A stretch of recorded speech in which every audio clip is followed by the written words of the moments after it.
Good afternoon, everybody. Welcome back to the Nebraska Farming Series. I'm your host, the Rental Man Buck. It's almost 5 o'clock right now, and we have some shipments that are coming in. But with the planting season fully underway, I do have some announcements to make in that we are going to be selling the DB120 as well as my Mauer hopper bottom because I have a Demco one that's just down the road at Ashley Farm. I want to buy that, but I also want to get another 16-row planter. That DB120, it's just too big. I don't really need a planter of that size.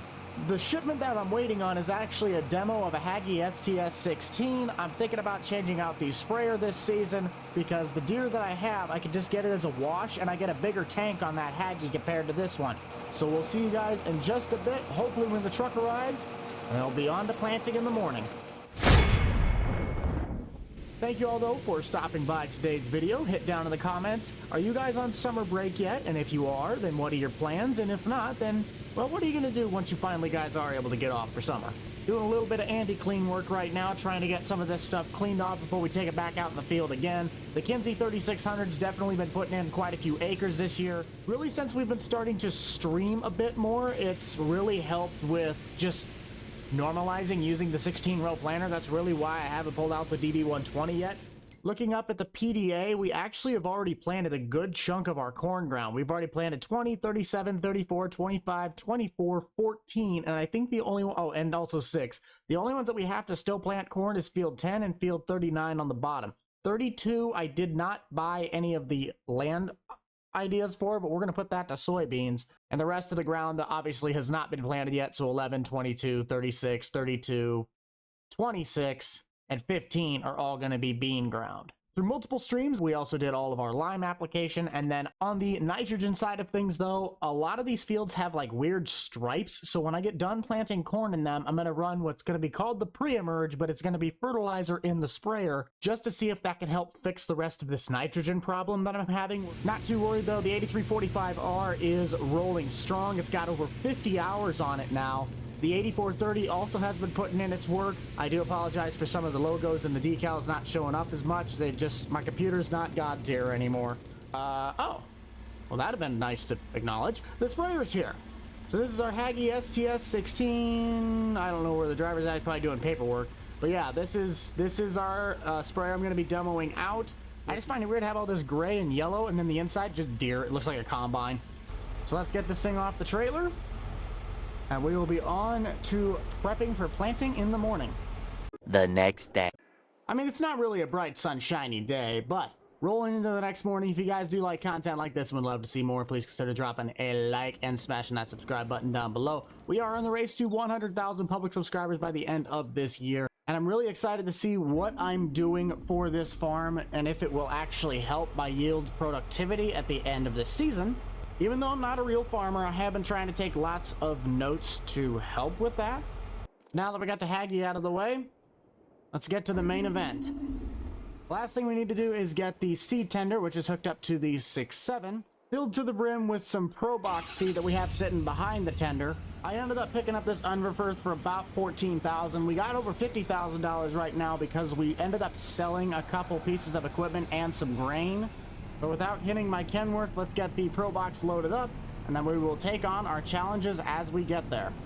With the tender loaded and the tractor set, we'll see you guys down at the field, get this sucker unfolded, and we'll get some of those glorious, glorious drone shots.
the Chevy on the field trailer, so I'm going to take Daryl's truck back to the farm. We're going to go get the 9430 to get our planter situation figured out. The thing about the planter that we're looking to get, though, is that even though it's a 16-row planter, we do have the ability to run 32 rows, a dual seed population, because we can lift up the row units. That'll help me, though, because both the DB120 and the Kinsey didn't have the middle row unit. Kevin's at least already on the farm, but I'm going to have to find out where Corey went. He might still have my square body down at his place. They're just going to have to get the Haggy ready as well as the chemical mixtures. Might put the freight liner that's in this Quonset on that sprayer trailer since we just don't really have anything to carry right now. It is going to be hard to say goodbye to this planter because I do like using it, but for the amount of land that I have, it's kind of a pain to really navigate it around the farm. Hopefully with some of the money that we're going to get from this planter, we can put that towards the new grain bin setup. I haven't budgeted it out this year to actually put that in. So it looks like for one more season, we're going to be running the old grain bin site, or at least for the time being. This will probably take me about 2.5 hours to get from there and back. So we'll check in with you guys when we're back on our way from the dealer. 2 hours later. Well, that was a rather non-entertaining trip of staring at absolutely nothing. But we did acquire our new 16-row planter, so I am really excited to get this thing underway. I'm not too sure which tractor I'm going to put on this because this seeder should probably be going on the 8345R, but that's already been pre-configured to the Kinsey. That just leaves me with the 8430. Not a problem. The 8430 does have GPS, so we'll leave that to the professionals and put this back in the shed. Now, to save you guys a little bit of time, we did jump ahead a couple hours. I've been working on getting the planters set, making sure our row units are set at the exact same height, depth, and configurations that the Kinsey is set to. But the spacings on our closing wheels, they were all jacked up, so I got that all situated. We're going to set this thing for corn first to help out with the Kinsey, and then we'll reset this up to soybeans so we can run that and the 1990 air drill, which is sitting in the back shed. Looks like Daryl's about halfway done, so by the time we get started in field 10, he might be getting a little bit closer to 2 or 3 other passes, so I'll have to make sure I'm quick on this. I'm going to trust Corey enough. We are screwed. He'll follow me in the Super Duty in just a minute.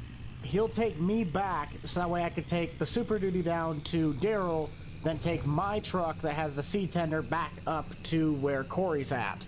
Then Kevin will just meet me over with Daryl's truck, and we'll bring that back down to the field trailer. We'll figure out the equipment shuffle, but it's just going to take a minute. Daryl, are you still good on seed, or are you getting pretty low? Yeah, I'd suppose you were getting pretty low on that side. Wait. Oh yeah, I see you now.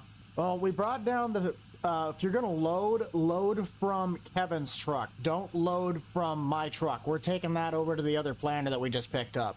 So Daryl now knows, just take the bags off of this trailer, because I'm taking this. Just so everybody is on the same page, this tender and then the back 4 pallets on that trailer, including the one that's in the bed of Kevin's truck, is all corn seed, but the remainder of the pallets that are sitting on that, those are all soybean pallets. Ah, there's Corey patiently waiting. It's almost like a brotherhood here. We just make sure we bite at every single turn. Well, fight, not bite. Why would we bite? Let's quit horsing around and let's get this thing in the field.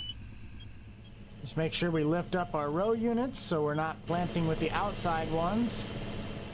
With those hoppers filled, I'm glad I also found one that had that extra refuge tank. I don't think this one has nearly as big of a tank as my Kinsey's do. I'll navigate my way around the headlands, have Corey get out of the way, and we'll set him up there so I can head down to the co-op. What on earth am I doing? I completely forgot to put the globe up. There's the globe. Now if I wanted to run GPS, I could. I was like, wait a minute. I can't even turn on GPS if I wanted to. Well, the good news is I just got a ring from Daryl saying that he is done down on the south plot, so I'm going to bring him up over on this side. I would hope by the time he gets here that I'd be done with headlands and we can just knock this field out. Literally 1, 2, 3, bang, boom, bang. But I also forgot that this planter only pulls at like 7-8 mile an hour compared to the Kinsey, which pulls at like 9 to 10. So yeah, that's going to be kind of fun. I'm not too worried though. I'd rather do it quality than not done at all. I do also notice this planter likes to drift a little bit. Not really a problem yet, but we might have to address that when we get there. Checking back in, guys, Daryl and I are currently en route to the fuel trailer. The only problem is I don't have the receiver to pull the fuel trailer with this truck. We're going to put the fuel trailer on Kevin's vehicle because he has the right hitch. Then I'm going to put the seed trailer back on my truck so I can head to the co-op and Daryl can get the fuel filled up in the 8345R, which is like really low back at the field. It's a major equipment bug shuffle, but it'll make a lot more sense when you guys see the end process. We're saving unnecessary miles by doing this. I'll just put it that way. So let's get you off of that. This also really works because we have the fuel tank in the back of it. Daryl's going to take off with that. I'll meet him back at the field. I'm going to run to the co-op quick, get figured out what we're going to need to do for our test plots, and then I will also be joining them back so we can get a couple more drone shots of the field.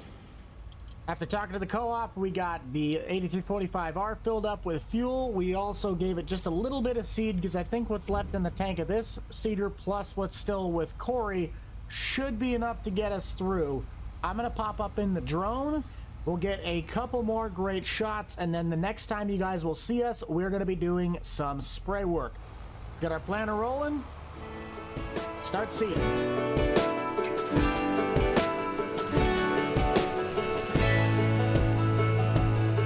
Man, I always had stories about the city life and the crazy nights. Figure I should probably give it a try. Maybe check it out, see what it's all about. But the traffic was fast and the money was slow. The people I met you never get to know. I kinda miss this place I used to live back home. 'Cause up here it's breakneck, paycheck, rat race, what's next? I'm tired of feeling like a small fish in a big pond. I think I'll go back where I came from, where everybody knows my name. My friends are still the same. I guess the slow life hit me just right, like a bonfire on a cold night. Hell, and you can keep your 9 to 5, happy with the simple life. I have to thank you guys for sticking around as long as you have. We are finally going to get this Haggy sprayer underway. I need to find out which one of my fields I'm going to head to first. We don't have any chemical in the tank just yet.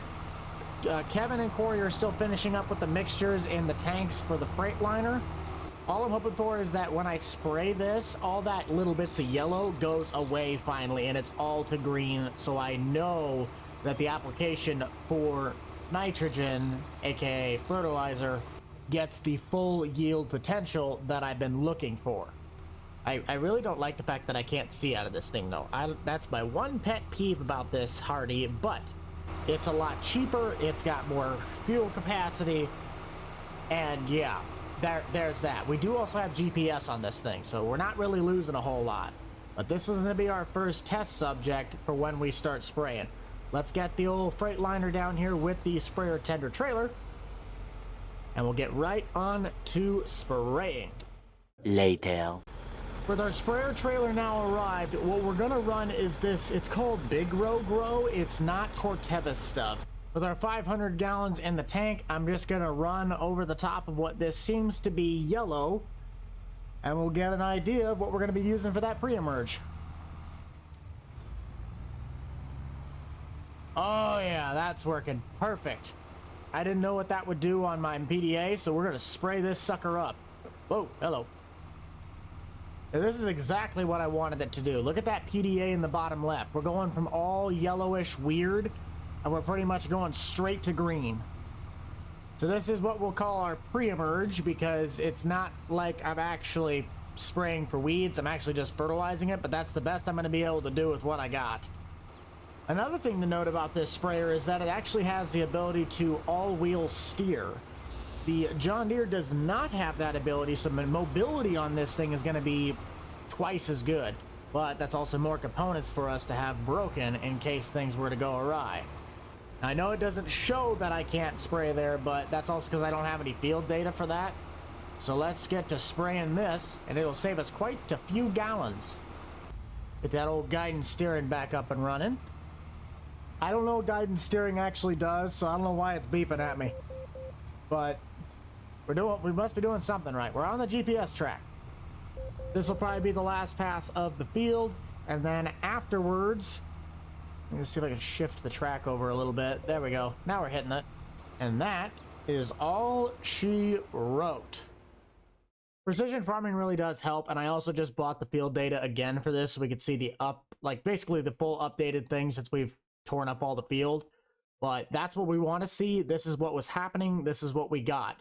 I'm going to be doing that to all of the cornfields since they did not get adequate nitrogen application, and I think that's due to the fact that I was just running the toolbar through not cultivated ground, or at least disc harrowed. That'll be noted for next time. Field 6 is the worst case of it. Our pH is lacking up on top, but that's because I didn't have the field data up until that point, so we're going to take a bite on the riverbed for the first part. I mean, it's hard to judge a demo off of just one time using the piece of equipment. I might go run one more field with this thing before I decide if I'm going to buy it or not. But if you guys will know by the next time you see this if I bought it or not, because I'm just going to sell the Deere one back to John Deere, and then I'll buy this one off there, and it should just be an even wash. But that's going to do it for this video, guys. Thank you all so much for tuning in. Be sure to smash that like button, subscribe down below if you guys haven't already. Also, be sure to check out the Boomstick Club for all the up-to-date content from me and the gang. You already know who is in it. We still got a lot of work to do, and I'm excited to get this stuff wrapped up. We'll see you on the next one. This is the Rental Man out.